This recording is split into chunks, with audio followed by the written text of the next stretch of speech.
안녕하세요, 여러분. 소울 스토리타임입니다. 오늘 함께 들을 이야기는 아마노 아타루 작가의 나는 너에게 10년치를 전하고 싶어입니다. 빈칸에 숨겨진 10년간의 이야기, 지금 시작해볼까요? 제2장. 왜 그래야, 최근에 실수만 연발하고 있잖아. 무슨 일 있었어? 업무 전반전 종료의 벨이 울려 퍼지고 5살 선배인 사루아타리 씨가 사무의자에 깊이 체중을 맡긴 채로 바닥을 박차며 이쪽 책상으로 미끄러져 왔다. 조금 전에 장애도 그렇게 크지 않았잖아. 어째서 그렇게 버벅댄 거야? 거래처의 확인도 타임오버했고 덕분에 사메시마 팀장의 영린을 건드렸으니 중간부터는 보고 있는 내가 다 괴롭더라. 직속 상사인 사메시마 팀장이 화장실로 간 것을 확인하고 사루아타리 씨는 문이 기척을 조심하면서 내 옆구리에 에너지 드링크 캔을 찔러 넣었다. 우리의 업무는 네트워크를 감시하는 시스템 엔지니어라고 불리는 것으로 인터넷에 발생하는 장애에 대처, 원인을 조사, 결과를 거래처에 보고하는 게 주요 업무의 흐름이다. 3. 4명 구성의 팀으로 대응해 발생하는 장애를 복구로 이끌고 가는데 어느 직장이라도 마찬가지로 팀 안에 한 명이라도 정신을 놓고 있으면 당연히 주위에 피해가 가게 되어 있다. 한 사람의 업무 처리가 둔하면 조사에 지장이 생기고 좀처럼 원인을 파악하지 못하고 결국에는 거래처에 대한 대응에도 지체가 생긴다. 거기다 기다리게 되면서 초조해진 거래처에 제대로 설명조차 하지 못하면 그야말로 최악이라는 말로밖에 표현할 수가 없다. 물론 인간이니까 실수 정도는 한다. 그렇다고 해도 4명 구성의 팀에서 주 5일 근무 중에 4번이나 같은 사람이 딱히 대단하지 않은 안건으로 실수를 연발하면 팀장이 호통을 치는 것도 어쩔 수 없다고 할 수 있다. 예상대로 그건 지금 나를 말하는 것이지만 죄송합니다. 발목을 잡아서. 아니, 딱히. 상태가 안 좋을 때 정도는 누구나 있겠지. 아무튼 식당에 가자. 이봐, 오늘은 내가 사줄 테니까 곱빼기든 뭐든 마음껏 주문해. 자자. 감사합니다. 사루아타리 씨. 이 일을 하기 시작하고 벌써 몇 년, 상당히 익숙해졌는데 솔직히 최근 들어 나의 형편없는 업무 처리는 곱게 봐주려고 해도 너무 심각하다. 조금 전의 장애도 차분하게 대응하면 신인이라도 어려움 없이 클리어할 수 있는 것이리라. 후배도 눈앞에 있는데 정말 한심하다. 아니요, 신경 쓰지 말아주세요. 카메이도 씨 저도 얼마 전까지는 매일 툭하면 발목을 잡곤 했으니까. 정말 괜찮다고요. 1년 전에 팀에 들어온 우시오가 신경 쓰지 않는다는 듯이 정면의 컴퓨터에서 불쑥 얼굴을 내밀자 내가 발목을 잡는 건 항상 있는 일이잖아 라며 사루아타리 씨가 신랄하게 대답했다. 그렇긴 하죠 라면서 쓴웃음을 지은 우시오는 스테인리스제의 도시락 상자를 안고 있었다. 안에 담겨있는 것은 색채가 다양한 아내의 수제 도시락일 것이다. 그걸 본 사루아타리 씨는 지갑으로 어깨를 두드리면서 노골적으로 부러운 표정으로 우시오를 봤다. 애처의 도시락이라니 나도 언젠가 먹어보고 싶네. 아, 좋죠. 애정이 잔뜩 담겨서 무척 맛있다고요. 오늘은 닭튀김 도시락입니다. 키아야 골라 죽겠네. 그 닭튀김 하나 내놔. 우와, 싫어. 저리 가시라고요. 다시 사루아타리 씨가 사무의자에 앉은 채로 우시오가 있는 곳까지 미끄러져 가더니 마치 학생 같은 분위기로 그를 놀렸다. 20대 초반에 결혼해서 2 아이의 아빠라니 대체 얼마나 치열하게 사는 거야? 나 정도의 아저씨가 될 때까지는 느긋하게 있어도 좋다고. 인기가 없다고 해서 질투를 드러내지 말아주시라고요. 질투의 대상이라면 또 한 명 있잖습니까? 우시오가 도시락통을 사수하면서 내 쪽으로 시선을 유도하려고 했지만 사루아타리 씨는 장난의 상대를 바꾸지 않았다. 카메는 됐어. 성실하고 청순하게 사귀고 있으니. 질투보단 응원해주고 싶단 말이지. 너 따위는 분위기가 영 경박한 게 왠지 모르게 짜증이 나니까. 뭡니까 그 이유는? 평소의 소행이야. 평소의 소행. 우와 정말 그런 소리를 하다니. 어차피 얼마 안 있어 카메이도 씨도 금방 결혼해버릴 거라고요. 바람도 피지 않고 싸움도 하지 않고 안정된 교제 3년, 동거도 얼마 안 남았고 이미 인생 게임으로 말하면 결혼 칸이 눈앞이라고요. 그렇죠? 라고 우시오가 질문을 던지자 나는 손에 들고 있던 에너지 드링크를 바닥에 떨어뜨렸다. 거기서부터 침묵이 발생했고 어떻게든 미소를 쥐어짰지만 두 사람은 거북한 내 반응만으로 눈치를 챘는지 얼굴을 마주했다. 아, 설마 지뢰를 밟았나요? 너 기운이 없었던 이유라는 게. 어차피 부정해도 믿을 것 같지 않아서 나는 포기하고 고개를 끄덕였다. 싸웠나요? 싸운 것만으로 이 녀석이 이렇게 무기력해졌을 리가 없지. 혹시 바람 피웠어? 뭐예요? 듣기로는 그 여자친구분은 바람 따위 절대 피우지 않는 타입이라고요. 두 사람은 같이 궁금하다는 듯이 다가와 나를 양옆에서 가두었다. 반대야?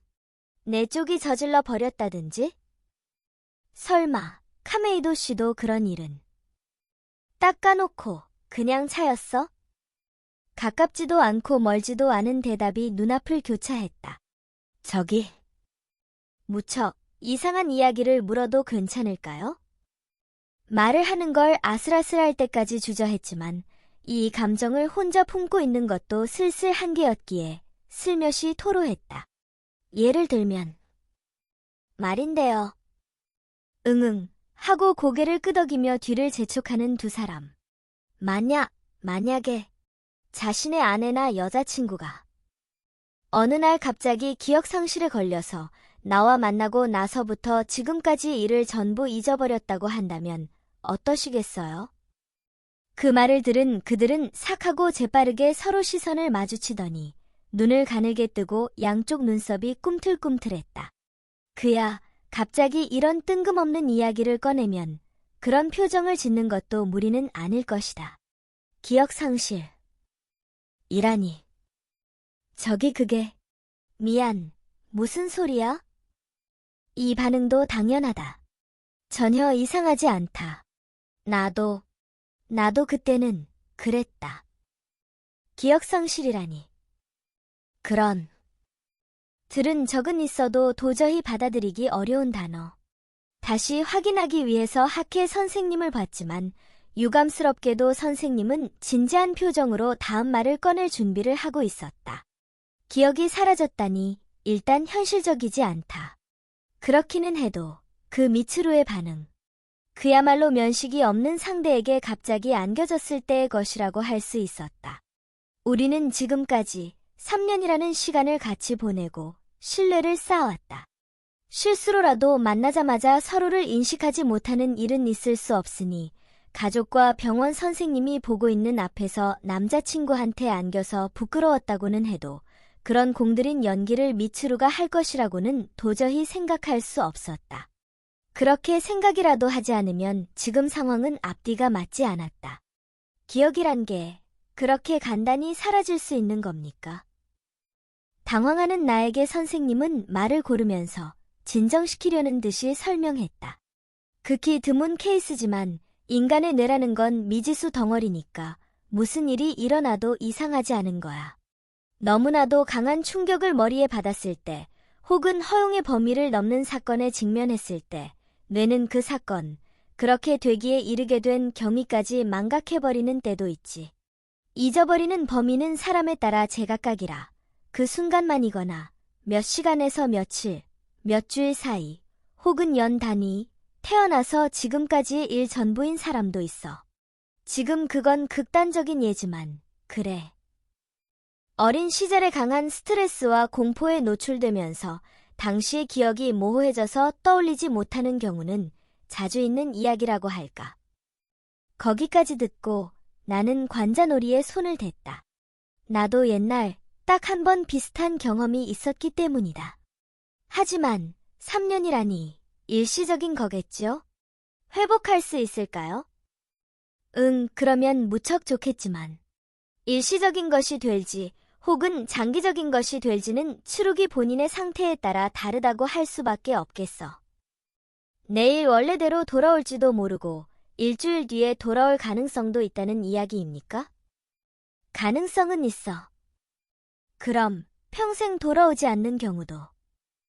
내 표정이 바닥에 가라앉기 전에 선생님은 건져 올려주듯이 덧붙여 말했다. 하지만 기억은 있는 일이 있더라도 완전히 사라지는 게 아니야. 갑작스러운 계기로 갑자기 전부 떠오르기도 하고 조금씩 떠오를 수도 있으니 말일세. 개인차는 있겠지만 말이야 라고 안심해도 좋다고 말하는 대신에 선생님은 말씀하셨다. 한동안 아무런 말도 하지 못하고 의자에 체중을 맡기고 있을 수밖에 없던 나. 시계의 초침만이 좁은 진료실에서 계속 자기 주장을 펼쳤다. 미츠루가 과거 3년 사이의 기억을 잃어버렸다. 우리가 만나고 교제해왔던 것도 오늘부터 거슬러 올라 거의 3년. 즉, 지금 그녀에게 나는 연인이 아니라 전혀 모르는 새빨간 타인이다. 그런 이야기인가? 머리로는 이해해도 마음이 따르지 않았다. 그렇지만 그도 그렇다. 화요일 밤에는 역 앞의 레스토랑에서 같이 식사했다. 수요일에는 미츠루가 방으로 놀러와서 인터넷 대전 게임을 하면서 즐거워했다. 목요일에는 일이 끝나는 시간이 우연히 같았던 그녀와 근처의 패스트푸드점에서 수다를 떨고 헤어지는 걸 아쉬워하다가 마지막 버스를 놓치는 바람에 매번 있는 일이지만 사양하는 그녀를 집까지 배웅했다. 내일 다시 봐 카레 같이 만들어서 먹자. 그렇게 말하자. 네, 그럼 내일 또 봐요. 조심히 돌아가세요. 라고 미츠루는 부드러운 미소를 돌려주며 현관문에서 내가 주택가의 모퉁이를 꺾을 때까지 손을 흔들어 주었다. 만나지 않은 날이 더 적을 정도로 빈번히 만나면서도 그녀의 미소를 보면 또 빨리 보고 싶다는 생각이 자연스럽게 떠오르고 이렇게 내일에 대한 희망이 있는 나는 정말 행복한 녀석이라고 느끼는 게 한편으로는 어처구니 없으면서도 기쁘기도 했다. 그와 동시에야 나는 진심으로 그녀를 좋아하는구나 하고 마음속으로 해실거리다가 다시 참 어처구니가 없다고 느끼곤 했다. 이렇게 충실한 나날이 내일도 그 앞으로도 계속되리라고 믿고 있었다. 그런데 금요일 밤 다시 얼굴을 마주한 그녀가 나를 잊어버리다니. 보고 왔다지만 아직 다 받아들이지 못했다. 단순히 괴롭다고 하기보다는 사실이 아직 몸에 스미지 않아서 동요가 안쪽에서 계속 요동치고 있는 감각에 현기증이 났다. 타지 않으면 절대 돌아갈 수 없는 전철을 놓친 듯한 기분. 아무도 없는 무인도에 홀로 남겨져 버린 듯한 기분. 그런 어찌할 수 없는 기분에 망연자실했다. 앞으로 어떻게 해야? 나는 겨우 이 말을 뱉어내고 선생님도 그걸 기다렸다는 듯이 조용히 이야기를 꺼냈다. 지금의 치루기에게 가장 필요한 것은 영양을 제대로 섭취하며 요양하는 것, 반대로 불필요한 것은 떠올리지 못하는 자신을 탓하는 것, 주위에 자신이 뒤처지고 말았다고 생각하고 초조해하는 것, 그게 몸에 가장 독이 되는 거니까 말이지. 이건 조금 전에 가족분들에게도 이야기한 일이고 마지막에는 미츠루에게도 설명할 것이라고 한다. 감기에 걸렸을 때는 밥을 많이 먹지 못하잖아. 지금 치루기의 상태는 그것과 마찬가지야. 천천히 현 상황을 받아들이고 조금씩 일상에 적응해가야만 하지. 시간을 들여 죽을 먹는 것처럼 말이야. 무리해서 떠올리려고 하면 소화불량을 일으켜버리니까 자신도 눈치채지 못할 정도로 스트레스가 덜컥 쌓여서 몸 상태에도 영향을 주겠지. 느긋하게 조금씩 지금 생활에 익숙해져 가는 게 재활치료가 되는 걸세. 보고 듣고 만지면서 점점 기억해내리라고 생각해. 그런데 자네. 선생님은 나의 축 늘어진 어깨를 두드렸다. 이 이야기를 치루기한테 하면 자신이 놓여있는 상황에 무척 놀랄 터야. 그리고 한동안 고생이 끊이지 않는 생활을 보내게 되겠지. 그도 그럴게 자신의 뇌가 기억하는 세계와 현실이 크게 어긋나게 되니까 당연한 거야. 그만큼 정신적인 부담이 걸리게 되는데 주위에 있는 사람들이 다 같이 그녀에게 맞춰줄 수 있는 게 아니잖아. 나쁜 건 사건을 일으킨 범인인데 잊어버린 그녀가 나쁘다고 탓하는 사람이 그중에는 있을지도 몰라. 기억장애를 일으킨 사람이 주위의 이해를 얻을 수 없는 것, 그게 가장 견디기 힘들다고 선생님은 말했다. 생각해보면 알 수 있다. 모르는 일을 탓하거나 부정하면 누구라도 상처 입는다. 누구나가 다 이해해줘야 한다고 생각하면서도 어떤 이유가 있든 중상 비방하는 사람은 슬프지만 반드시 어딘가에 있는 것이다. 그러니까 기억장애 환자들에게는 버팀목이 필요한 거지. 지금 자신을 받아들이기 위해 마음을 쉴 수 있는 온화한 버팀목이. 카메이도가 그 보조 역할을 맡아줬으면 하네. 그녀를 부정하지 않고 인내심 있게 지켜본다. 기억을 잃은 자신을 스스로 탓하지 않도록 다독인다.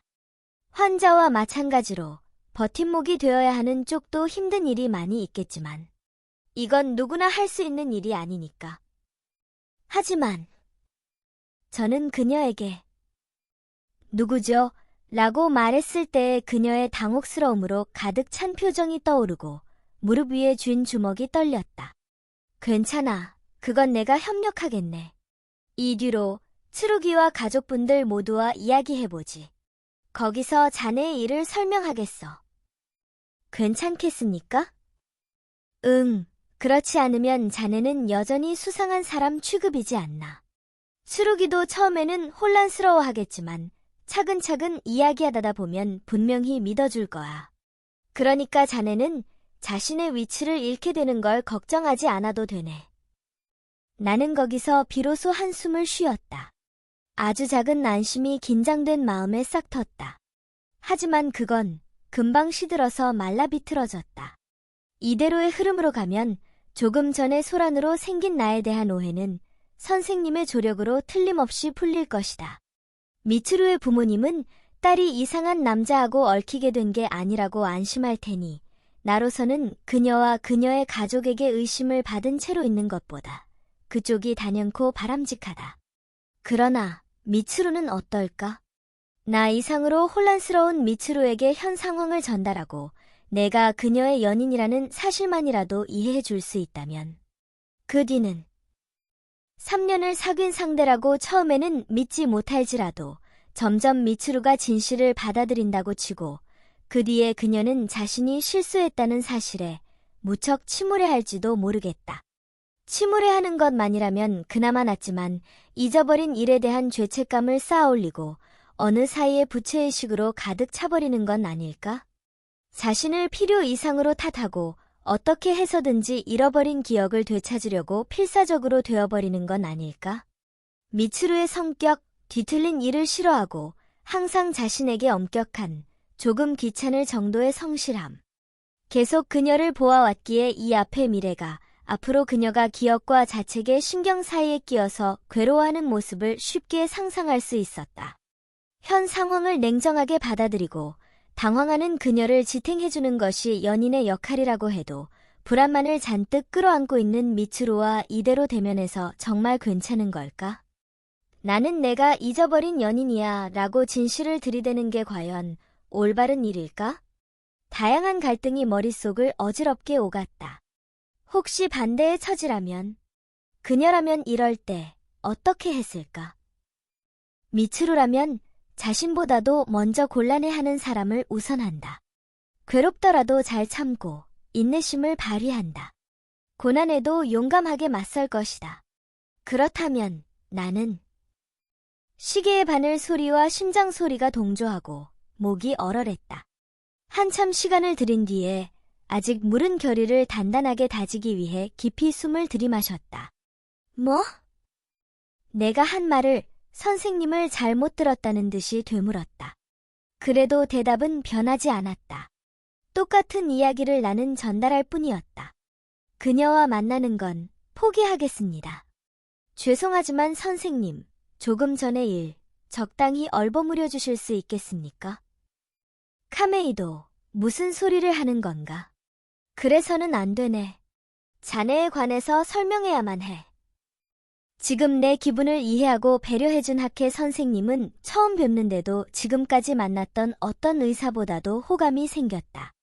사무적이 아니라 감정을 담아 이야기해준다는 게 느껴졌다.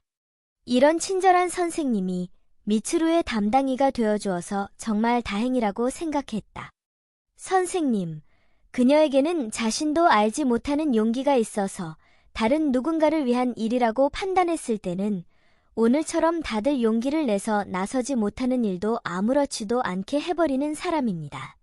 저는 그런 그녀가 좋아서 정말로 말도 안 될 정도로 좋아합니다. 그렇기에 잘못된 일을 했다고 생각하게 하고 싶지 않고 울리고 싶지도 않습니다. 젖은 가방을 들고 그녀에게 품은 순수한 감정과 함께 이대로 병실로 돌아가서 진실을 설명하면 두려워하는 상황이 벌어지지는 않을까 하는 불안감을 담담히 선생님에게 전달했다. 즉 자네는 추루기의 연인이었다는 걸 숨기고 앞으로도 계속 그렇게 대할 작정인가? 내가 밝힌 마음을 받아들이고 학회 선생님은 부정적인 의견을 내세우진 않았지만 팔짱을 끼고 지금 다시 나에게 망설임이 없는지 흔들어 보았다. 나는 의사니까 환자분의 가족보다 그 연인보다 항상 환자의 편을 들어야만 하는 처지야. 부담이 많은 길보다도 부담이 적은 길을 걷게 하고 싶은 게 솔직한 심정일세. 하지만 자네는 정말 그걸로 괜찮겠나? 소중한 사람의 기억이 사라지고 그것만으로 정말 힘든 일인데 그녀를 괴롭히고 싶지 않다고 해서 자신이 누구인지 밝히지 않겠다니. 제3자인 내가 들어도 참 지독한 이야기가 아닌가? 그녀의 고통이 조금이라도 줄어든다면 저는 이렇게 되는 쪽을 선택하고 싶습니다. 표정으로 감춰도 아마 선생님은 깨달았을 것이다. 그래도 나는 마지막까지 그녀에 대한 각오를 계속 유지할 수 있었다. 퇴근한 뒤에 지하철을 타고 우락부락하고 단단한 등 근육과 가죽 가방에 끼인 채로 1시간 정도를 시달렸다. 가장 가까운 역에 도착했을 때쯤에는 얼마 전과 비슷하게 요란한 비가 내렸다. 오늘 아침에 흘려들은 일기예보에서 이제 곧 장마전선이 물러나지만 궂은 날씨는 당분간 계속될 예정입니다. 오늘도 저녁부터 격렬한 비가 라고 말했던 것을 새삼 떠올렸다. 지갑 안에는 마침 현금도 없는 터라 나는 편의점에서 우산을 사는 걸 단념하고 버스에서 내리고 나서는 비에 젖으며 돌아가기로 했다. 깔끔한 10층짜리 아파트 7층 복도 끝방이 나와 미츠루가 동거하기 위해서 빌렸던 집. 널찍한 부엌과 거실, 인테리어를 고친 지 얼마 안 되는 화장실과 욕실, 다다미 4평과 3평 넓이의 서양식 방, 모든 방의 수납장 완비, 베란다도 붙어 있으며 햇살도 잘 들어온다. 강아지와 낮잠을 잘 수 있습니다. 라는 게 선전문구였지만 연속되는 악천후로 햇살을 즐기는 건 무리였다. 축 젖은 손으로 자물쇠 구멍에 열쇠를 꽂아 넣고 문을 열었다. 습기를 품은 현관의 어둠 안에 뚜렷하게 떠오른 노란색의 유리구슬 같은 조명이 둘. 신발에서 발을 뽑고 안으로 들어가자 기다리고 있던 그 녀석은 캉 하고 콧소리를 내더니 내 다리에 달라붙었다. 다녀왔어, 라이스. 딸깍 하고 불을 켜자 내 눈앞에 익숙한 털 뭉치가 나타났다. 라이스, 나의 애견. 혼자 살기에는 너무 넓은 이 집에서 같이 살게 된 단 하나의 가족. 중형이라기에는 토실토실 잘 자란 덩치, 어리광쟁이의 장난기 많은 5살의 수컷. 견종은?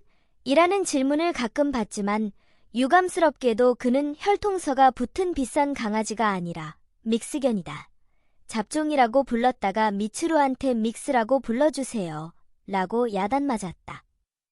채모 대부분이 검은색이고 입주변과 발끝이 하얀 투 컬러, 귀끝이 늘어져 있어서 반쯤 접힌 귀라 보더콜리나 그런 비슷한 피가 섞이지 않았을까 싶지만 얼굴은 선이 굵은 서양 개라기보다는 일본계 특유의 너구리형 얼굴이고 꼬리는 빙글 말린 도넛 형태다. 내가 어린 시절에 주워온 초대 애견이 낳은 새끼인데 어미가 새끼일 때부터 왠지 무척 빵을 좋아해서 거기에서 따빵이라고 이름을 짓고 그에 맞춰서 아들은 라이스로 붙였다. 조금 장난기가 지나치지만 성격이 좋은 녀석이다. 나의 귀가를 기뻐하는 라이스와 눈을 맞추자 호쾌한 몸통 박치기와 함께 뺨을 핥았다. 피로에 절어있던 몸 내부에 신선한 공기가 스며들어오는 감각. 자연히 미소가 번지고 폭신하고 부드러운 머리를 쓰다듬었다. 라이스를 조금 상대해주고 그 뒤로 젖은 옷을 벗어 세탁기에 던져 넣은 뒤 그대로 샤워를 했다. 땀과 빗물과 피로를 씻어내고 산뜻해진 뒤에 원형의 테이블에 구매해둔 코울슬로와 슈퍼에서 산 자주 먹는 반찬 팩들을 늘어놓고 데운 냉동밥과 같이 입으로 옮겨 넣었다. 혼자만의 식탁. 입으로 넣을 때마다 씹는 소리가 선명하게 들렸다. 반대쪽 자리는 이미 비어있는 시간이 한참 계속되고 있지만 아직도 여전히 익숙해지지 않는다. 문득 얼굴을 들자 거실과 현관 사이에서 라이스가 복슬복슬한 꼬리를 일정한 리듬에 맞춰 마룻바닥을 치며 이제 오늘은 더는 열리지 않을 문을 빤히 바라보고 있었다. 비가 내리는 날에는 산책할 수 없다는 걸 녀석은 잘 안다. 그런데도 이쪽에 등을 돌린 채 탁탁 하고 꼬리를 완만하게 계속 튕겼다. 그 눈빛에는 아마 기대와 확신이 깃들어 있을 것이다. 아, 또 그러네. 라고 나는 생각하고 라이스를 휘파람으로 불렀다. 오늘도 오지 않아. 녀석은 바로 돌아보더니 귀를 조금 뒤로 눕히고 어째서? 라는 표정을 지었다. 걔는 영리하다.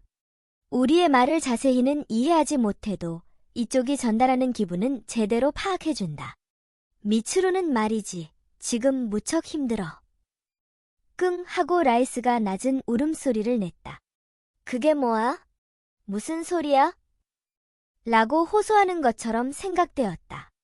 다만 그녀가 오늘도 오지 않는다는 것만은 내 표정으로 이해했는지 라이스는 금방 터벅터벅 거실로 돌아오더니 테이블 아래로 들어가 내 다리 위에 얼굴을 올렸다. 후 하고 코에서 내뿜은 숨이 낙담의 목소리로 들렸다. 나도 같은 기분이라고 손을 뻗어 라이스의 머리를 쓰다듬자 따뜻하고 부드러운 혀가 손가락을 노닐었다. 그 뒤로 2주간. 그날을 경계로 우리는 아직 한 번도 만나지 못했다. 기억장애로 잃어버린 기억은 3년. 3시간도 아니고 3일도 3주도 아니고 3년이다. 게다가 그냥 3년도 아니다. 우리를 연인으로서 연결해준 그 무엇보다 소중한 과거였다.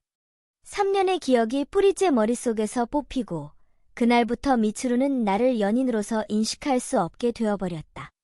환자분의 가장 가까운 아군이 되고 싶다고 말하면서 내 심정을 이해해준 학회 선생님은 그녀에게 자신이 누구인지 밝히고 다가가도 된다고 말해주었지만 그녀가 죄책감에 얽매여 우는 얼굴을 언젠가 보게 되는 게 아닐까 생각하면 나는 그 자리에서 모든 것들을 다 밝힐 마음이 들지 않았다.